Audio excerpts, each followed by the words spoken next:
Rachakonda police commissioner గా సుధీర్ బాబు నియమితులయ్యారు. బుధవారం ప్రభుత్వం ఉత్తర్వులు జారీ చేసిన వెంటనే ఆయన నేరేడ్మెట్ సిపి ఆఫీసులో బాధ్యతలు స్వీకరించారు. గతంలో రాచకొండ సిపిగా సుధీర్ బాబు అసెంబ్లీ ఎన్నికల టైంలో ఇక్కడి నుంచి బదిలీ అయ్యారు.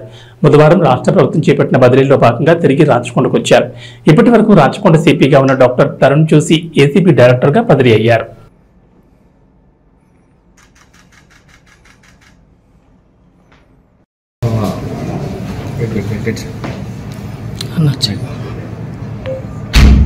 ఈరోజు నేను ప్రభుత్వం ఉత్తర్వుల ప్రకారం రాచకొండ పోలీస్ కమిషనర్గా ఇక్కడ విధులు నిర్వహించడానికి ఛార్జ్ చేసుకోవడం జరిగింది.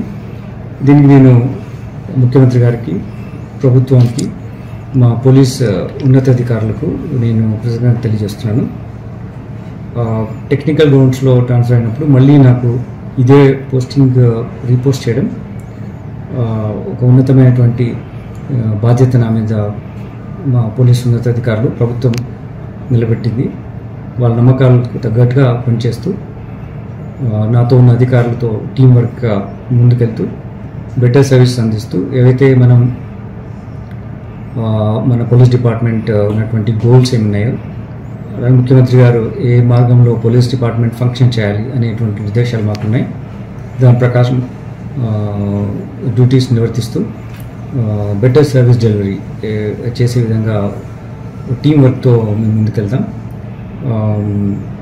ఇది మళ్ళీ మా వాళ్ళందరితో ఒకసారి మాట్లాడి మీకు మేము చేసేటువంటి యాక్టివిటీస్ పోలీస్ పర్స్పెక్టివ్లో, లా అండ్ ఆర్డర్ పర్స్పెక్టివ్లో ఏముంటాం, మేము ఇంటరాక్షన్లో ఉంటాం. ఇది కంటిన్యూస్ ఇంటరాక్షన్ ప్రాసెస్. ప్రస్తుతానికి since you have come requesting for this telling once again I'm thankful to the government, thankful to the honourable chief minister sir and the police leadership for నాకు ఇటువంటి అవకాశం మళ్ళీ ఇచ్చినందుకు, నేను ఆ నమ్మకాన్ని నిలిపినందుకు తప్పకుండా నా విద్యుత్ ధర్మంని చట్టపరంగా, న్యాయపరంగా నిర్వర్తిస్తూ ప్రజలకు శాంతి భద్రత పరిరక్షణలో పూర్తిగా అంకిత భావంతో పనిచేస్తామని తెలియజేస్తున్నాను. థ్యాంక్స్.